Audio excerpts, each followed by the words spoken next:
Oke Zoners, senang sekali saya Aya Nufus dapat menyapa Anda semua dalam program yang sangat luar biasa, program Okezone Story. Dan hari ini kita akan berbincang dengan sejumlah narasumber. Nantinya akan ada 2 narasumber inspiratif yang hadir di studio bersama saya. Dan kita akan berbincang-bincang dengan para peraih penghargaan Super Brands.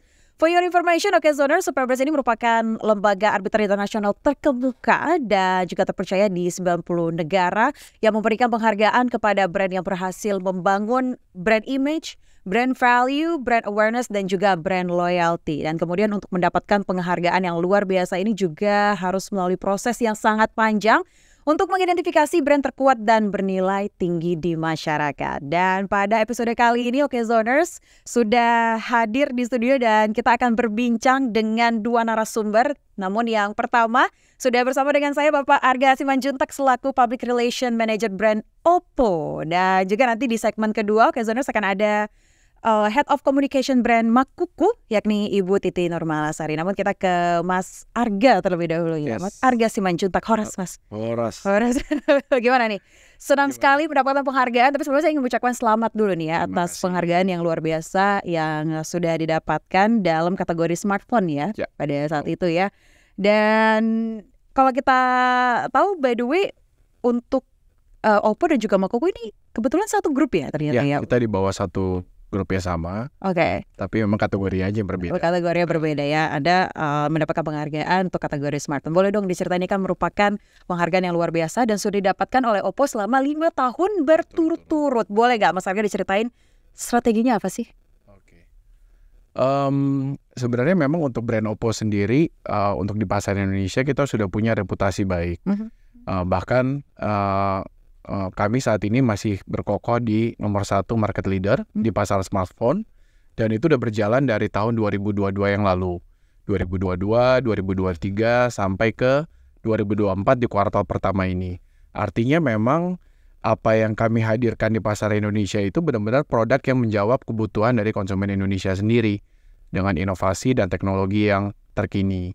Kemudian di luar itu, strategi yang kami lakukan, kami selalu melakukan pemasaran marketing efektif dan efisien. Artinya touch point kami itu sudah lebih modern lah platform yang kami gunakan, sehingga jangkauan audiensnya jauh lebih luas. Dan di luar itu sendiri tentunya kami berfokus kepada pengguna. Artinya juga kami mau setiap pelanggan kami merasa puas. Oleh karena itu kita dalam 2 tahun terakhir itu kami banyak membuka store. Khususnya experience store yang dengan konsep berbeda seperti toko retail smartphone lainnya. Dan bisa dibilang itu menjadi living OH kami. Jadi kayak itu menjadi sarana promosi bagi kami untuk mempromosikan produk Oppo. Oke, tadi kan ngomong soal ada beberapa store yang dibuka ya, juga terkenal salah satunya di Jakarta Selatan, itu juga udah keren banget ya. Iya, Gandaria ya. Iya, boleh nggak ceritain awal mula kenapa sih buat ini agak berbeda sih Mbak ya. Kalau yang di Gandaria itu bisa dibilang next level dari smartphone showroom ya, karena memang konsepnya itu lebih ke gallery dan unik, dan sebenarnya nggak hanya di Gandaria City, kami juga punya di Plaza Indonesia. Nah di dalam secara konsep itu memang konsumen bisa menikmati teknologi dan produk terbaru kami, tapi juga kita punya namanya amphitheater communal space, di mana space tersebut bisa digunakan oleh para insan kreatif untuk interaksi, untuk melakukan diskusi dengan komunitasnya. Bahkan Oppo sendiri sebenarnya cukup sering menggunakan area tersebut untuk kumpul-kumpul sama media gitu. Nah kalau yang store lainnya gitu ya, jadi saat ini memang Oppo tuh sudah punya lebih dari 159 brand store. Cuman konsepnya agak baru dalam 2 tahun terakhir ini. Namanya kita sebut experience store. Yang berbeda, kalau toko retail smartphone lain kan cenderung kayak ya udah lo jual, kalian jual smartphone seperti itu kan. Tapi kalau di sini tuh kita memberikan fasilitas lainnya seperti library, ada kids corner, ada coffee shop. Jadi memang approach-nya agak berbeda lah. Ya Mas Arga, ini kan di tengah Oppo yang selalu buat inovasi dan juga kejutan, ada nggak yang terakhir yang mungkin Oppo membuat publik tercengang nih dengan inovasinya? Nah ini kebetulan nih, kita baru saja meluncurkan Oppo Reno 12 series. Jadi ini produknya nih? Ya ini produknya. Oke. Kami membawa fitur generative AI. Jadi banyak fitur yang tentunya bisa membantu produktivitas kerja dan juga memberikan efisiensi bagi kaum white collar. Kayak misalnya aku news anchor nih, aku Ya. suka baca dong. Yes. Tapi kan kadang kalau media tuh suka kepanjangan. Betul. Nah itu akan membantu? Nah, contoh ya itu seperti yang Mbak Ya tadi tanyakan kan ya. Misalnya kita lagi membaca berita, terus kita mau mendapatkan inti cerita nih dari berita ini dengan menggunakan fitur AI summary, itu nantinya konsumen bisa dengan mudah mendapatkan summary-nya. Oke, jadi tinggal ke beritanya, ke artikelnya. Yes, nanti akan direkomendasikan fitur AI summary pada smart sidebar. Udah nanti dengan otomatis generative AI akan membaca dan memberikan inti cerita. Wah, Jadi, keren banget nih. Basically dengan fitur generative AI ini pasti akan membantu lah setiap konsumen. Oke, tapi kan sekarang untuk Sumari aja kan udah banyak nih saingannya. Ya. Ada lain nggak mungkin yang inovasi-inovasi yang dibuat sama Oppo Series 12 ya? Ini series berapa? 12 Reno 12 ya. Reno 12 series. Oke. Kayak aku misalkan suka gersa-gerusu nih kan. Beberapa kali HP ku tuh is dead gitu kan. Gara-gara aku tuh bener-bener suka kebanting HP-nya nih Mas Arga. Iya nggak sih? Memang nah itu juga salah satu fokus utama Oppo. Sekarang itu orang tuh cenderung membutuhkan smartphone yang memiliki ketahanan jangka panjang. Betul. Dan Oppo Reno 12 series ini juga sudah didukung dengan yang namanya All Round Armor. Oh, apa itu? Apa tuh, Mbak Ya? Armor gitu ya. Armor. Artinya jadi ponsel ini tuh udah dilindungi dari semua sisi, dari kaca, Oke. samping, belakang, depan sampai luar. Kalau Mbak Ya nggak percaya, coba Mbak Ya tes. Nah, maksudnya ngapain nih? Coba aja Mbak Ya. Disuruh tes ngapain nih gue? Apa nih? Kalau pengen tes soalnya takutnya disangkanya ini kan Mbak Ya, better. Dijatuhin. Coba dilempar. Dijatuhin gitu ya. Lempar Coba ya. tes dulu terus Mbak lempar. Dilempar. Iya nggak apa-apa. Demi apa? Coba ya kita lempar ya. Oke, coba aku berdiri ya, biar lebih Boleh. enak kebantingnya nih ya. Tapi ini memang aku jatuhin aja atau aku boleh? Mbak, ayo coba lempar Coba ya aja. kita lempar Ya. lebih ekstrim ya. Ya, jangan ke karpet mungkin Mbak. Coba ke Jangan ke ini. karpet ya, beneran ke lantai ya. Coba ya. 1, 2. Nah, coba Mbak Aya bisa lihat Waduh. apakah masih oke. Kita injak layarnya nggak apa-apa nih? Balik dulu dong. Untuk kita balik dulu ya. Oke, Zoner, kita akan coba untuk injak. Agak kenceng Mbak ya. Dasar kau mantan gitu ya. Coba kita lihat ya. Wah, beneran loh, ini nggak kenapa loh ini loh.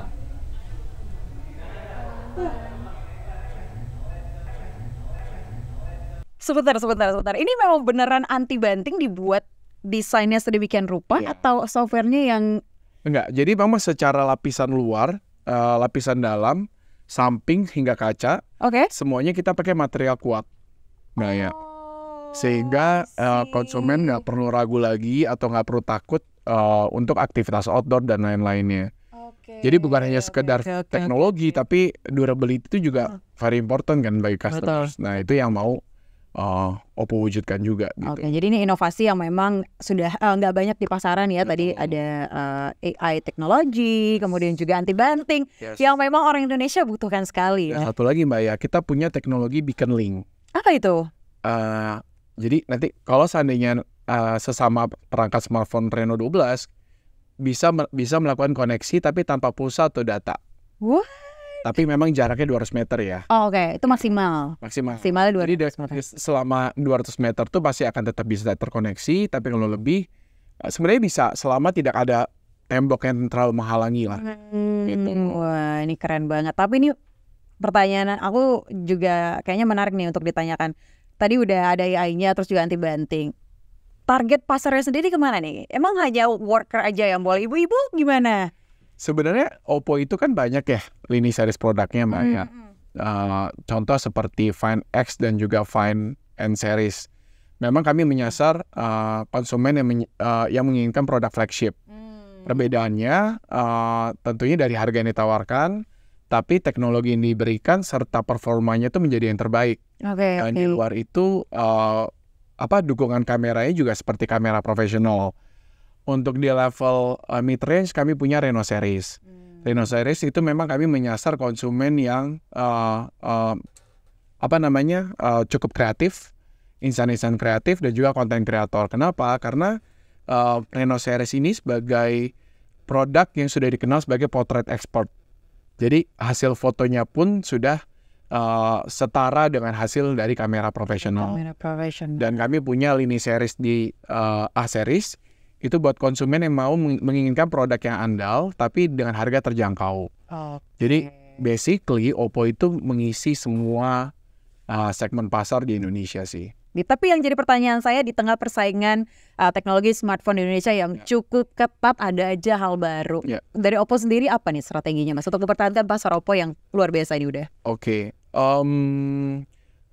Yang menjadi fokus utama kami adalah ya pengguna. Jadi setiap masukan, setiap saran itu selalu kami terima.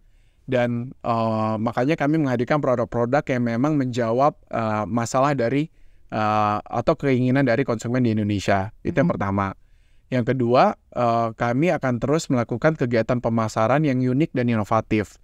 Kalau Mbak Aya tahu, terakhir itu yang cukup viral tuh, kita baru saja meluncurkan produk A60, di mana kami membuka durian itu dengan ponsel.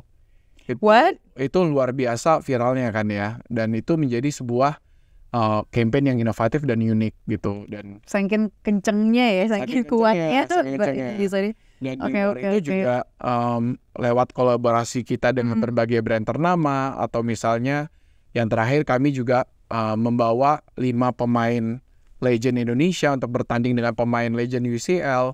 Itu juga sesuatu yang tentunya membanggakan konsumen di Indonesia, masyarakat Indonesia, dan itu value-value yang akan kita bawa sih ke depannya. Oke. Mungkin ada nggak kelebihan-kelebihan yang selama ini orang-orang belum tahu atau mungkin malah underestimate dari Oppo sendiri yang pengen banget ditunjukin oleh Oppo nih? Mungkin yang belum banyak diketahui oleh konsumen, Oppo itu sebenarnya adalah pioneer atau pelopor lah di industri smartphone. Sebagai contoh Mbak Aya, kita punya produk namanya Find and Tree Flip, dan juga Find and Tree, ponsel lipat. Itu dibandingkan dengan produk pesaingnya, kita tuh sudah lulus uji coba sampai 1 juta kali lipat. Kebayang nggak Mbak Aya? Karena biasanya cenderung tuh konsumen kalau ponsel lipat itu gampang rusak, gitu kan ya. Persepsinya kan seperti itu ya. Betul. Tapi Oppo itu sudah mengujinya 1 juta kali lipat. Artinya kalau rata-rata sehari buka 100, bisa sampai 10 tahun Mbak Aya daya tahannya.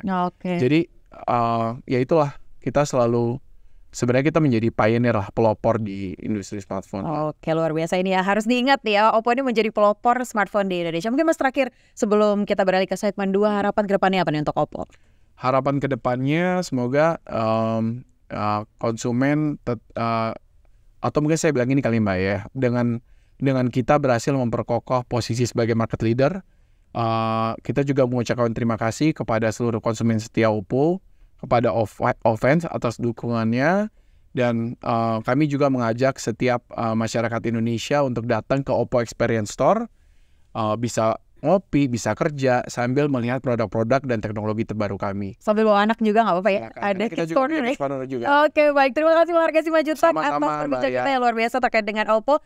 Saudara, kita akan kembali di segmen kedua dan kita akan berbincang dengan Head of Communication Brand Makoko. Untuk itu jangan kemana-mana.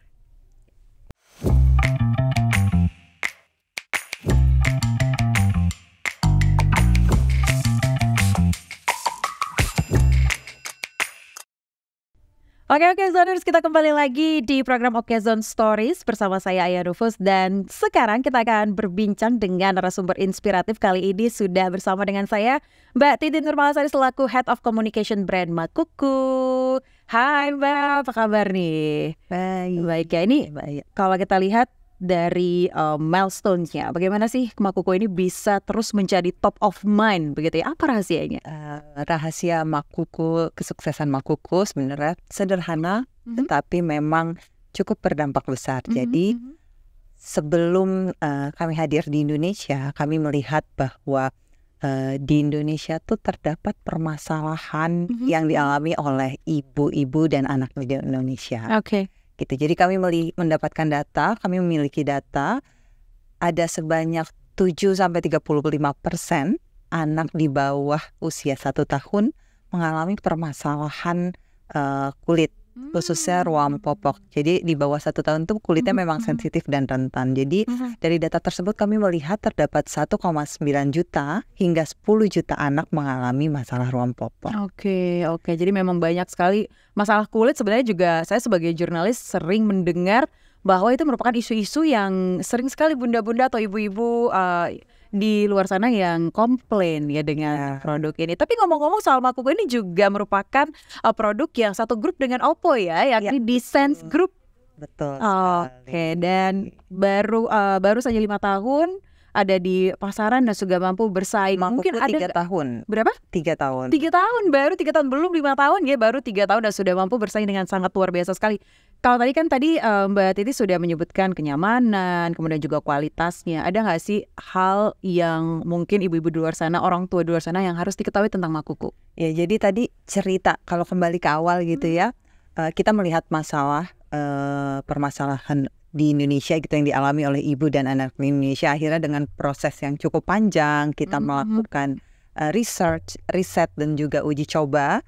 Akhirnya kami di tahun 2021 kami meluncurkan produk bisa dibilang pionir di Indonesia gitu, produk popok dengan teknologi SAP Thin Core.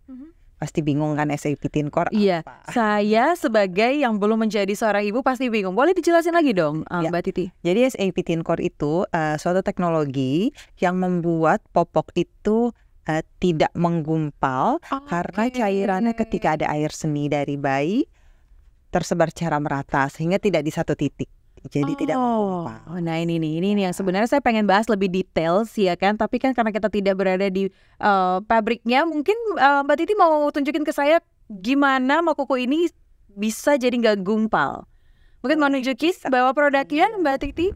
Ini tadi sudah diberikan cairan. Oke, dua produknya. Jadi ada 2 produk, kita bisa pegang satu-satu ya. Oke, boleh. Yang ini popok biasa. Oke, ini popok biasa. Dan ini popok Makuku dengan popok Makuku dengan teknologi SAP Thin Core. SAP Thin Core. Oke. Apa yang harus saya lakukan? Karena memang biasanya Zoners, kalau sering kita lihat di ponakan saya juga, memang kadang popok biasa itu suka menggumpal. Dan itu dalam waktu yang mungkin less than 5 hours biasanya udah ganggu banget ya. Ya, jadi bayi suka bahasanya ngondoy kalau ibu-ibu. Lebih jadi nggak nyaman dan buat pergerakan bayi juga jadi tidak aktif dan jadi tidak nyaman. Oke. Kita buka. Ini aku buka aja nih lebar ya. Oke. Ya, kita shake ya bersama-sama ya. Mungkin shake ke atas bawah nih ya. Atas bawah. Nanti bisa terlihat mana yang gumpal dan tidak gumpal. Oke, kita coba ya. Saya dulu ya kali ya. Bersama-sama saja. Bersama-sama ya. 1, 2, 3. Ini harus kencang nih ya. Shake-nya harus kencang ya Mbak Titi ya. Oh, ini sudah ada di bawah nih. Nah, Zoners, kita bisa lihat ya perbedaannya popok biasa dan juga popok Makuku yang tidak menggumpal. Mbak Titi boleh dong mungkin dijelasin perbedaannya kenapa ini bisa menggumpal, satunya nggak menggumpal. Nah, tadi kan saya udah cerita tentang teknologi pionir yang dimiliki oleh Makuku, yaitu nggak ngoyor ya, ini yang kadang buat bunda-bunda tuh kayak jadi gembung, buat anak nggak nyaman juga ya. Nah, betul, jadi ada teknologi SAP Thin Core. Teknologi tersebut membuat popok mengunci cairan. Jadi cairannya ini merata. Cairannya tersebar secara merata, dikunci. Akhirnya ketika bayi bergerak tidak menggumpal dan juga tetap tipis dan permukaannya ini tetap kering dan tidak lembab. Oke, jadi yang menyebabkan iritasi itu karena si popoknya itu basah ya Mbak Titi? Popoknya lembab, kemudian gumpal, lembab. Jadi bayi mengalami iritasi dan juga bahkan dalam jangka panjang bisa juga infeksi. Wah. Jadi seperti infeksi saluran kemih. Seperti itu. Si bayi kalau kena infeksi saluran kemih jadi nangis terus ya Mbak Titi ya. Rewel. Oke, jadi untuk daya serapnya sendiri boleh tahu saya berapa lama kira-kira Mbak Titi? Oke, Makuku memiliki daya serap selama 12 jam maksimal. Kami memiliki daya serap yang tinggi dengan maksimal 12 jam. Kadang memang ada orang tua yang suka lupa nih mengganti popok anaknya. Atau ada juga yang sayang popoknya belum penuh untuk mengganti. Tapi itu sebenarnya kebiasaan yang buruk gitu. Jadi walaupun kami memiliki daya serap yang 12 jam, kami tetap menyarankan sesuai rekomendasi Ikatan Dokter Anak Indonesia, IDAI, lebih baik ibu-ibu di rumah menggantikan popok anaknya sesering mungkin atau 4 jam setiap 4 jam sekali. Oke, sehingga menghindari hal-hal buruk yang tadi kita sudah sebutkan akan terjadi pada. Jadi untuk menjaga kesehatan kulit pada anak, pada bayi, lebih baik sesering mungkin mengganti popok setiap 4 jam sekali. Oke, dengerin tuh ya ibu-ibu Okezoners, keren banget loh ini penjelasan produk dari Makuku. Baru aja kita jelasin sedikit tadi ya, anti gumpal, kemudian juga daya serapnya juga lama, tapi disarankan lebih cepat ya. Nah kalau untuk variannya saya lihat ada beberapa bungkus di sini popoknya untuk Makuku. Untuk variannya sendiri boleh diceritain mungkin Titi? Sebagian dari varian yang dimiliki Makuku, sebenarnya Makuku tuh memiliki 6 varian. Oke. Jadi Makuku sendiri seperti tadi saya selalu mengulang bahwa kami merupakan pionir SAP Thin Core Diapers. Nah untuk varian Makuku sendiri kita memiliki dari yang premium hingga ekonomis. Dari untuk usia yang di bawah 3 tahun kami memiliki Makuku SAP Diapers Pro Care, Makuku SAP Diapers Slim, Makuku SAP Diapers Slim Care, juga Makuku SAP Diapers Comfort Fit. Nah selain itu kita punya juga yang junior di atas 3 tahun. Ada namanya Grow Care, Makuku SAP Grow Care. Semuanya memiliki fitur SAP Thin Core yang dapat membuat popok tidak menggumpal, tetap tipis, juga tetap kering gitu. Selain itu Makuku juga memiliki varian SAP dan Pulp, yaitu Makuku Dry Care. Nah, dari semua fungsi Makuku SAP, series SAP yang dimiliki Makuku maupun series kombinasi SAP dan Pulp, ada perbedaan dari produk lain. Nah, ada di bawah mungkin Mbak Titi. Nah, ini beda nih sepertinya dari yang Makuku biasa ya. Sebenarnya ini untuk kategori newborn. Untuk kategori newborn dari yang series premium sampai ekonomis, di Makuku memiliki feature yang namanya feature belly button U-shape. Belly button U-shape. Jadi kalau ceritanya ini bayi di udel di tali pusat bayi ketika melahirkan masih ada tali pusat. Nah, untuk menjaga tali pusat bayi agar tetap kering dan tidak infeksi, jadi moms di luar sana tidak perlu dilipat gitu, karena dari semua variasi newborn Makuku sudah memiliki belly button U-shape-nya itu ya, sehingga melindungi tali pusat untuk yang baru lahir. Mbak Titi, kalau kita lihat kan banyak ya permasalahan anak bayi, khususnya pada saat ibunya memilih popok. Sebenarnya apa sih yang harus menjadi concern ibu-ibu di luar sana dalam memilih diapers? Ya, jadi ibu-ibu sebelum memilih diapers pasti harus memastikan dulu. Pertama, karena kulit bayi itu sangat sensitif. Jadi kita harus memperhatikan kesehatan kulit bayi tersebut. Jadi kita harus mencari produk yang tidak membuat kulit bayi gatal, merah, infeksi atau ruam popok gitu. Jadi kita harus memilih produk yang bisa menjaga popok dan kulit bayi itu menjadi tetap aman, dan juga memilih popok yang tetap nyaman. Dengan daya serap yang tinggi, kita pastikan mendapatkan popok, memilih popok yang kering, tetap kering sehingga bayi terhindar dari permasalahan kulit.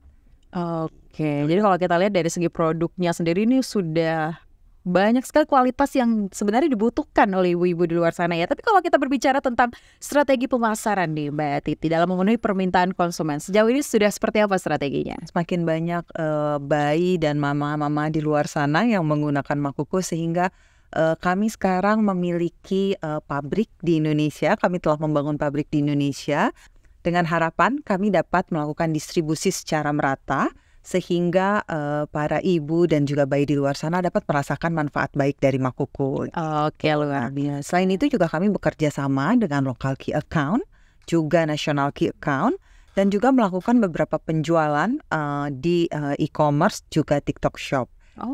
Jadi buat ibu-ibu yang tidak bisa membeli offline di rumah bisa melakukan pembelian juga melalui e-commerce. Jadi lebih efektif juga ya. Kedepannya apa nih Mbak harapannya? Harapan kami ke depannya, Makuku terus dapat menjadi pilihan utama bagi para ibu di luar sana dan juga anak-anak di luar sana tidak mengalami permasalahan kulit, sehingga kulitnya lebih sehat dan tidak mengalami masalah ruam popok. Dan kami juga ingin terus memberikan edukasi kepada para ibu di luar sana betapa pentingnya kesehatan kulit anak. Dan salah satunya mungkin dengan memilih penggunaan popok dengan teknologi SAP ThinCore, sehingga kulit anak terjaga dan juga popoknya tetap kering dan tidak mengalami permasalahan ruam popok. Oke Zoners, luar biasa sekali dan sangat bermanfaat sekali perbincangan kita pada hari ini. Terima kasih kalau begitu untuk Ibu Titi Nurmalasari selaku Head of Communication Brand Makuku. Semoga Makuku bisa terus berkembang ya untuk memberikan kenyamanan pada bayi-bayi di luar sana. Dan juga saya ingin mengucapkan terima kasih tadi atas perbincangan yang juga sangat bermanfaat dengan Bapak Arga Simanjuntak selaku Public Relation Manager Brand Oppo. Dan yang pastinya semoga kedepannya baik brand Oppo maupun brand Makuku nih, Oke Zoners ya, kita sama-sama berharap supaya tetap menjadi top of mind di masyarakat dan bisa kembali mendapatkan penghargaan Super Brand di tahun berikutnya. Dan saya Aya Nufus pamit, terima kasih, kita ketemu lagi di Oke Zone Stories selanjutnya, sampai jumpa.